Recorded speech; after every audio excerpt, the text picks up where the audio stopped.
네, 여야 의원 두 분과 현 전국 상황 더 자세히 짚어보겠습니다. 성일종 국민의힘 정책위 의장, 전재수 더불어민주당 의원 두 분과 함께합니다. 어서 오십시오. 네, 안녕하십니까? 네, 의원님, 저희가 영상으로 보여드렸는데 기자들이 소리를 쳐야 들릴 정도로 먼 거리에서 했던 것 같습니다. 어떻게 보셨어요? 네, 어제 이제 기자분들이 11분이 코로나가 걸렸다는 거 아니에요? 예. 그 사실 대통령의 건강은 굉장히 중요하지요. 만약에 코로나를 걸려서 일주일 정도를 또 못 나오시게 된다고 하면 그만큼 국가 일이 꼬이는 거 아니겠어요? 그렇기 때문에 대통령의 이 건강은 아주 1급 비밀 중에 1급이지요. 예.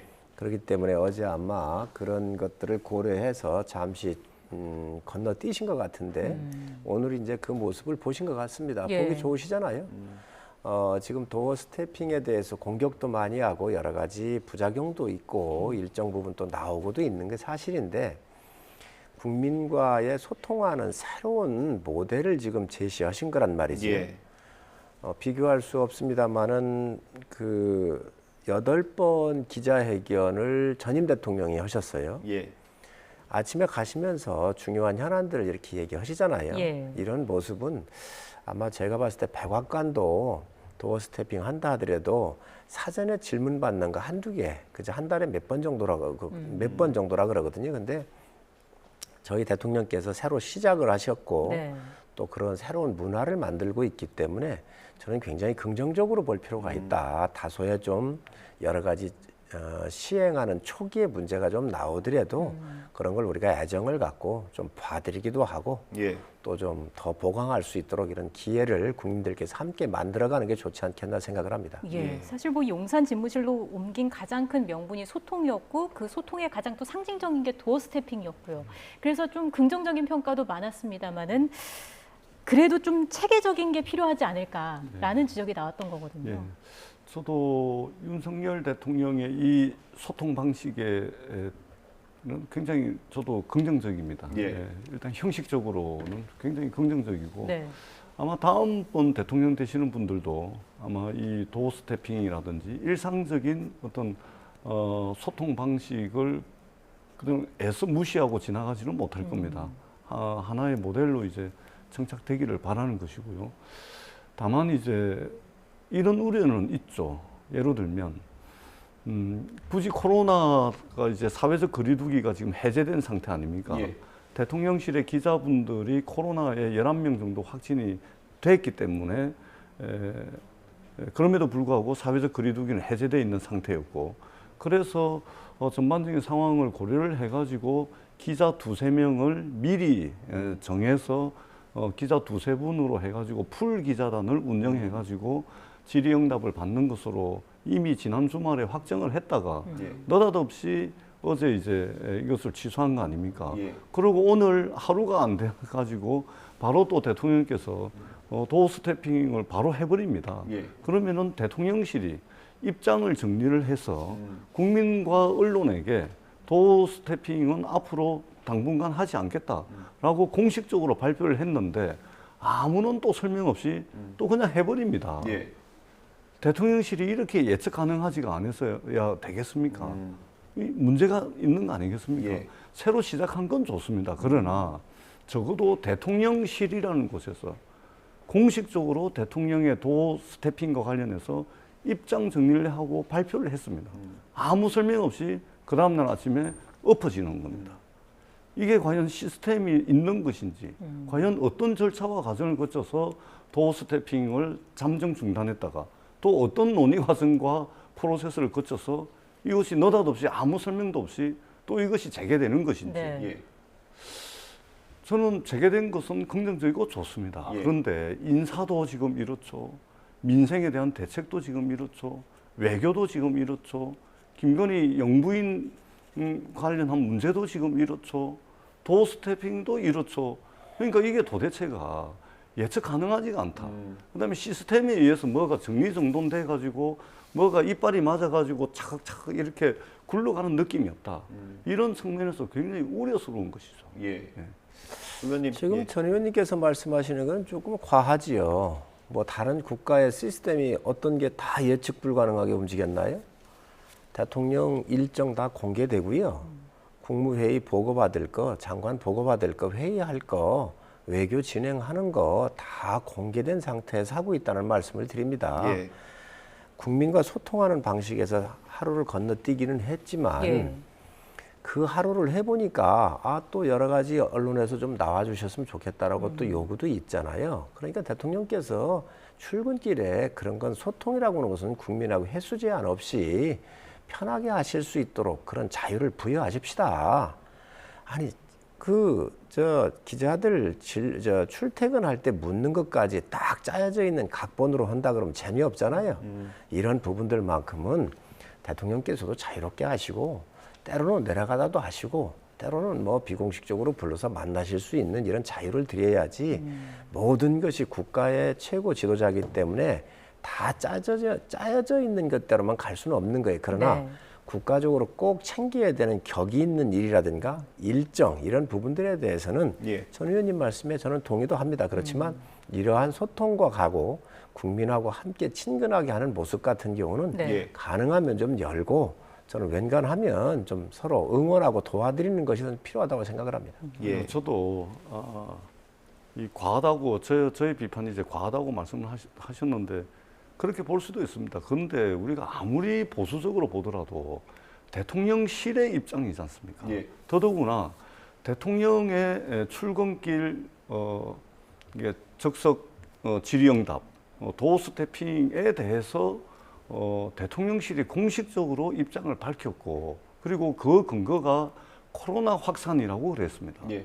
그러면은 코로나 확산이 엄청 좀 청와대 대통령실 내부적으로 좀 엄청 이게 위험하구나라는 이제 메시지를 국민들께 던진 거예요. 대통령께서 도어 스태핑을 잠정 중단할 정도로 코로나 상황을 대통령실이 이 국정 컨트롤 타워인 대통령실이 심각하게 보고 있구나라는 메시지를 어제 저희들이 받은 거거든요. 예. 그런데 아침에 갑자기 이걸 뒤집어 엎어버립니다. 대통령이 적극적이어야 될 때 적극적일 필요가 있죠. 이 문제가 이게 적극적으로 이렇게 했어야 되겠습니까? 예.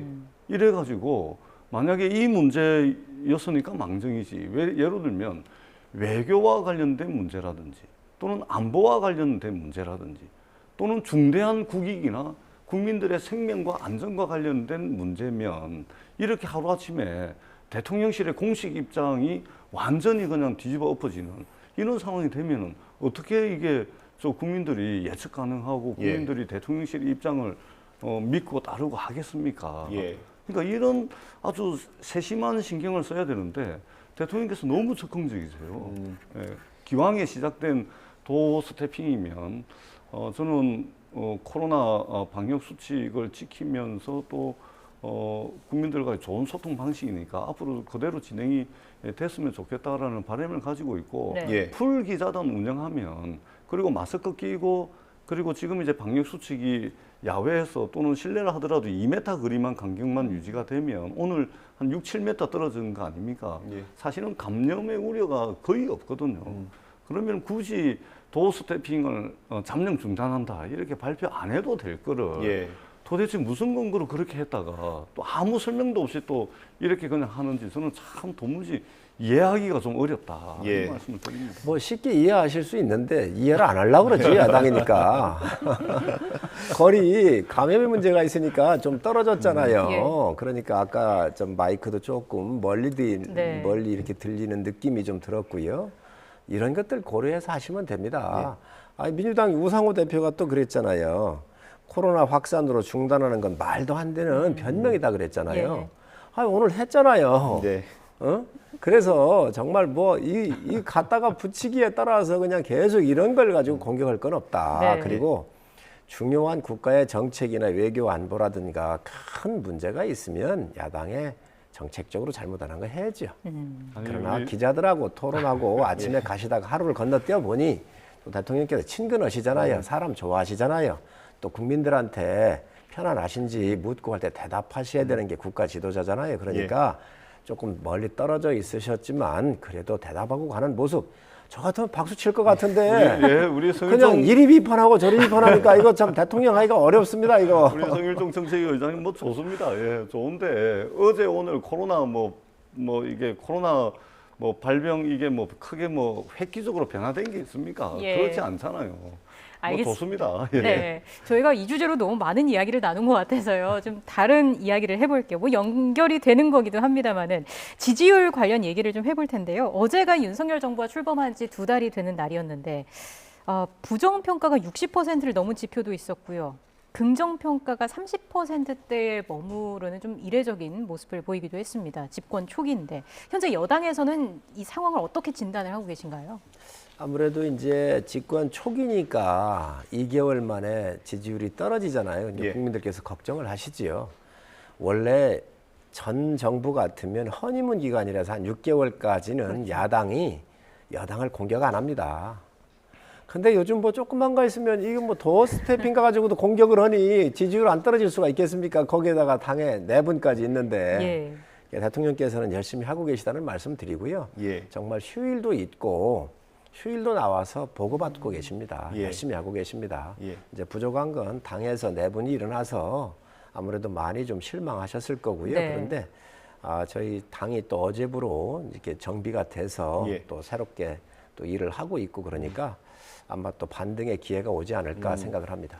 그 반등하는 계기, 회복할 수 있는 계기, 모멘텀을 어떻게 만들 수 있을까요? 그러니까 이 지지율 하락의 원인이 상당히 복잡하고 또 중청적입니다. 아주 이게 막 중청적이에요. 아주 여러 가지 원인들이 좀 중첩되어 있기 때문에 네.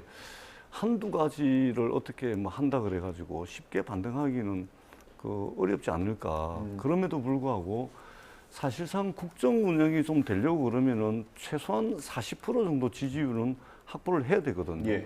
그런 차원에서 이것을 지켜보는 민주당 입장에서도 상당히 우려스럽습니다. 예를 들면 이게 누가 더 못하나, 누가 더 망가지나 예. 이런 경쟁을 해가지고는 전부 불행해집니다. 누가 더 잘하나, 예. 누가 더 흥하나 이런 걸로 이제 경쟁을 해야 되는데 예. 그런 측면에서 굉장히 집권 초기에 우려스럽다라는 말씀을 드리고 일단은 저희 야당의 입장에서 몇 가지 좀 말씀을 드리자면 일단은 대통령과 영부인에 대해서는 예. 첫 번째는 자세와 태도를 조금 좀 달리할 필요가 있겠다. 현안이든 아니면은 어떤 말씀을 하시든 뭐 이런 자세와 태도를 한 번쯤은 둘러봐야 되겠다는 것이고 두 번째는 국가 경영에 대한 능력을 시급히 보여주셔야 된다. 예. 이것은 민생 문제에 대한 대처 능력입니다. 예. 그리고 세 번째는 오늘 우리가 힘들지만 네. 오늘을 지나면 그래도 우리가 희망을 가질 수 있겠다라는 믿음.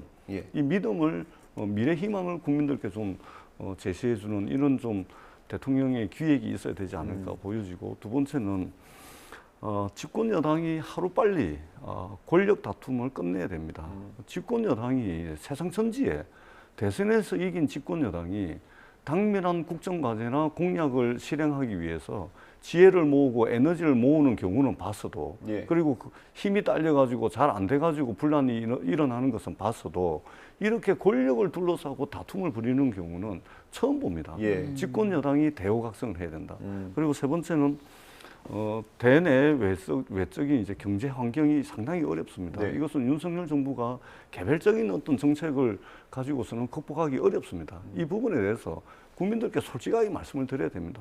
모든 걸 다 할 수 있는 것처럼 말씀하시면 안 되고 예. 정확하게 지금 우리가 당면하고 있는 위기가 어떤 위기이고 그래서 이렇게 좀 하려고 하는데 국민들에게 때로는 고통 분담을 요구를 하고 때로는 힘을 모아 주십사 이런 이제 좀 솔직한 이런 설명이 국민들께 좀 있어야 되겠다.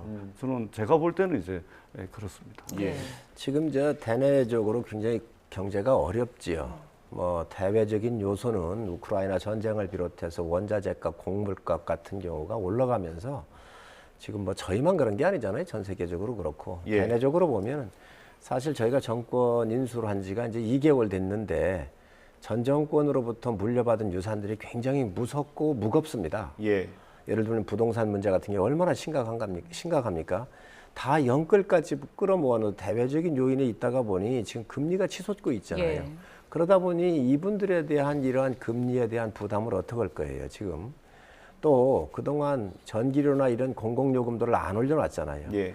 각종 연기금을 비롯해서 개혁할 거 하나도 안 하고 다 밀어놓지 않았습니까? 예. 저는 이것도 저희 몫입니다. 저희가 비난할 생각은 없습니다. 그러나 국민들께서 이러한 부분들에 대해서 지금 물려받은 그런 어려움이 있다는 말씀을 드리고 예. 지금 민생을 제1번 과제로 하고 있습니다. 대통령실이 예. 문재인 정부, 전임 정부, 문재인 정부라고 하기보다는 전임 정부보다 굉장히 다운사이징을 해가지고 인원도 적어요. 지금 예. 네. 굉장히 적은 인원을 하고 있고 그 엄청나게 정권 유지를 위해서 만들어놨던 많은 위원회들 5년 동안에 한 번도 회의 안 연 위원회도 있습니다. 예. 이런 것들이 수백 개, 한 600여 개가 됩니다. 그래서 30% 이상 좀 축소하고 줄이고 있는 거 아닙니까? 예. 또 공무원도 문재인 정부에서 15만 명 가까이 늘려놨어요. 그런데 지금 저희 정부에서는 안 늘리려고 지금 작업을 하고 있습니다. 저희부터 고통분담을 하고 있습니다. 대통령실부터 하고 있습니다. 그리고 예. 국민들한테 여러 가지 이 상황이 어려우니 우리 전 의원님 말씀대로 지금 말씀을 드리고 이런데 국민들께서 도와주시질 않으면 이 위기를 극복하기가 어렵습니다. 예. 휴일을 잊고 지금 대통령께서 일을 하고 계십니다. 그래서 이런 위기는 어느 정파의 문제가 아니라 예. 우리 전체적으로 함께 겪고 있고 세계의 파고 속에 우리가 빨리 벗어나야 되기 때문에 좀 야당도 협조해 주시고 예. 국민들께서도 이런 고통을 좀 나누어서 다 동참해 주십사는 말씀을 드립니다. 그래서 저희가 금리도 좀 내려달라고 요청을 했고요. 시장의 자율성을 해치는 범위가 아닌 내에서 각 금융기관들이 예대 마진이 너무 크기 때문에 네. 격차가 크기 때문에 좀 내려주십사 요구도 했고 주유소라든지 이 정유회사들도 좀 동참해달라 그랬고 예. 대형마트 같은 경우도 좀 도와주십사는 말씀을 계속 드리고 있습니다. 예. 예. 그 당내 상황을 좀 여쭤보겠습니다. 이 지지율 하락에 좀 어느 정도 영향을 미친 것으로도 보이는데 일단 이준석 대표가 며칠째 자맹 중입니다. 그럼 이 윤리위 결정을 일단 받아들인다 이렇게 봐야 됩니까? 어떻습니까? 그러면요, 이제 당연히 받아들여야죠. 왜 그러냐면 윤리라고 하는 곳은 당의 공식 기구고요. 예. 또 국가로 보면 당내 사법부예요. 예. 국가의 사법부 같은 데가 윤리이잖아요. 네. 이제 그런 기능을 했고 또 공식적인 기구이자 독립성을 갖고 있는 누구도 여기에 영향력을 행사할 수 없는 기구입니다. 그래서 여기에서 결정을 내렸기 때문에 네. 예. 이거는 뭐 받아들이고 안 받아들이고는 문제가 아니라 저는 이 대표께서 이 상황을 정확하게 알고 계실 거라고 생각을 합니다. 예, 방금 전에 저희가 자막으로도 보여드렸는데 어제 당원 동료 SNS에 그 당원을 가입을 독려하는 글을 또 올리기도 했는데 이거는 어떻게 좀 봐야 될까요? 당원 가입이 잘 안 되는 것 같아요. 일단은. 예. 그러니까 지난주 금요일, 토요일 그 윤리위원회 결정이 있고 난 뒤에도 3분이면 당원 가입이 예. 가능하다 올렸고 이제 어제 또 올렸죠. 예. 근데 실제 이제 국민의힘에서 보니까 이게 당원 가입이 미미하죠. 그러니까 이제 이준석 대표 입장에서는 이게 상당히 이제 기대했던 바대로 자신의 어떤 영향력, 자신에 대한 어떤 팬덤 예. 이런 것들을 말하자면 윤핵관들에게 보여야 되는 시점인데 이게 지금 입당 러시가 줄을 잇고 있다라는 뉴스는 보이지 않고 어디 커뮤니티 제가 보니까 예. 뭐 1,몇백 명 뭐 이런 이제 이야기가 있던데 그래서 상당히 이준석 대표가 지금 윤리위원회로부터 징계를 받고 또 이제 지지자들이 사실은 엄청 많은 줄 알았는데 알고 봤더니 이게 별로 없는 것 같고 그러니까 상당히 사면초가에 몰려 있는 것이고 결국은 6개월 시간이 주어져 있기 때문에 네. 이 6개월 시간 동안 사법 리스크를 좀 털어내고 그리고 좀 이제 반격을 준비하지 않을까. 그런데 지금 당장 움직이기에는 미천이 없습니다. 미천이. 예를 들면은 입당이 막 10만 명, 20만 명이 입당 러시가 이루어지고 이전에 2030들이 여의도에 국민의힘 당사를 에워싸고 한 몇만 명이 와가지고 이준석 당대표 징계가 부당하다고 이렇게 좀 이게 집회도 하고 이러면은 상황이 틀려지는데 그러지도 않은 상황이거든요. 그러니까 이게 지금 사면초가 상황이고 6개월 시간을 좀 벌면서 천천히 보지 않을까 이렇게 말씀을 드리고요. 팩트와 관련돼서 한 가지만 아까 죄송한데 주제가 좀 틀린데 이게 15만 명의 공무원을 늘렸다고 우리 정책위 의장님께서 말씀하시는데 얼추 그쯤 될 겁니다. 그런데 분명히 말씀을 드리는 것은 우리가 이제 소방공무원 2만 명, 그다음에 민생 치안 순찰하는 경찰 인력, 그다음에 군대 이제 부사관, 직업군인들 이분들 그러니까 국민의 생명 재산 안전을 지키는데 필수 인력 정부의 TO로 정해져 있음에도 불구하고 TO를 채우지 못했던 부분들을 좀 늘린 측면이 있습니다. 이 예. 부분은 제가 부연해서 좀 설명을 드리도록 하겠습니다. 예. 제가 아침에 그 부분을 말씀을 드렸는데 공무원이 많이 늘어났잖아요. 1000명당 우리가 경찰 공무원 수가 미국보다 일본보다 EU보다 높습니다. 다른 데도. 그래서 우리가 과한 거예요. 그래서 이게 지방 공무원 다 중앙 공무원까지 하면 110조가 이렇게 돈이 더 들어가요. 이제 예. 그래서 이런 것들이 재정에 대한 큰 부담이 되는 거고 네. 행정의 효율이 안 나타나는 거예요. 예. 그래서 이런 부분들을 우리가 개혁을 하고 슬림화를 해야 돼요. 그래서 이런 것들을 지금 하고 있다는 말씀 드리고 예. 이런 것들이 고통 분담 차원에서 대통령실부터 지금 아주 몸집을 줄여가면서 예. 힘들게 허리띠를 졸라 매고 있다는 말씀을 드립니다. 예. 저희가 주제를 좀 바꿔보겠습니다. 그 탈북어민 강제 북송 사건 놓고 윤 대통령 진상조사 지시 후에 통일부가 말을 바꿨습니다. 3년 전만 해도 귀순의사의 진정성이 없다고 했는데 북송 결정이 잘못됐다 이런 입장을 내놨습니다. 저희가 관련 내용을 영상으로 준비했습니다. 들어보겠습니다. 김제강으로 돌아갈 때 죽더라도 돌아가지 않은 편을 자기들이 합의했다고 진술했습니다. 기순 의사를 밝혔지만은 그 기순 의사의 진정성으로 인정하기는 어렵다라는 것이 정부의 판단이었습니다. 탈북 어민이 헌법상 대한민국 국민이고 북한으로 넘겼을 경우에 받게 될 여러 가지 피해를 생각한다면 탈북 어민의 북송은 분명하게 잘못된 부분이 있다는 입장을 가지고 있습니다. 네, 먼저 나왔던 영상은 사건 당시 통일부 장관이 국회에 나와서 했던 얘기고요. 뒤에 나온 건 현재 통일부 대변인이죠. 의원님 어떻게 보셨어요? 그러니까 저는 그러니까 이게 윤석열 정부의 지지율이 떨어질 수밖에 없는 겁니다. 민생의 힘을 모아도 경제 위기의 힘을 모아도 될까 말까 한 판에 지금 무슨 변화된 팩트가 있습니까? 통일부에서 어떤 팩트가 변화가 있습니까? 무슨 서류를 없애버리고 서류를 위조했다거나 또는 없는 사실을 막 허위로 만들어 가지고 이 16명을 죽이고 저 김책 항구조 예. 그 북한에 그거 들어갔다가 이 범인 3명 중에 1명은 거기서 잡히고 2명은 또 거기서 도망 와가지고 우리 해경이 접근을 하니까 끝까지 저항을 해가지고 결국은 안 돼가지고 해군 특수부대를 투입을 해가지고 잡고 보니까 이 사람들이 엽기적인 살인을 저지른 그것도 한두 명도 아니고 16명을 무참히 살해한 그 살인마들이거든요. 예. 그러면 이 사람들 그럼 데려다가 대한민국 법정에 세워야 되는데 예. 알고 봤더니 이 사람들이 무슨 귀순 의사도 북한으로 돌아가면 깜빵 가든지 죽든지 할 거 아닙니까? 예. 우리나라 오더라도 16명을 죽인 사람이에요. 법정에 세워서 사형이죠, 이분들도. 그렇지 않습니까? 예. 무슨 변화가 있습니까? 무슨 변화가. 근데 이걸 또 통일부가 아무런 객관적 자료라든지 이런 거 없이 또 이렇게 또 하는 겁니다. 도대체 무엇을 원하는 것이죠? 이렇게 해서 윤석열 정부가 도대체 무엇을 얻고자 하는 것이고 무엇을 추구하는 것인지 저는 도무지 알 수가 없습니다. 그러면 16명을 죽인 살인마들을 그러면 대한민국 정부가 저 북한 가면은 죽을 거 뻔히 아니까 가짜로 거짓으로 귀순 의사를 밝혀가지고 그럼 받아들여가지고 그러면 우리 국민들의 세금으로 삼시세끼 다 먹여가면서 그렇게 해야 됩니까? 그러니까 말이 안 되는 짓을 지금 그 윤석열 정부가 하고 있는 겁니다. 예. 저는 윤석열 정부가 정신 차려야 된다고 생각을 합니다. 예. 무엇을 얻고자 하는 건지 모르겠다 말씀해 주셨습니다. 성 의원님 어떤 말씀해 주실까요? 전 의원님께서 저 말씀을 하시는데 의문점을 우리가 좀 몇 개 던져봐야 한다고 생각을 해요. 조그만 목선이 맞거든요. 예. 그런데 2명이 16명을 죽일 수 있을까요? 시체는 어디 있지요? 저는 있을 수 없는 정말 이런 부분이야말로 정확한 조사가 이루어져야 되겠다. 예. 아니 어느 국민이 16명이 자기 목숨을 앗아갈 때 사투를 벌여서 무슨 일이 벌어지겠지요. 어떻게 16명을 무엇으로 죽였다는 건지. 그러면 살인을 했으면 뭐 칼로 했는지 뭐로 했는지 도대체 총으로 했는지 그런 거에 대한 결과 보고서가 없습니다.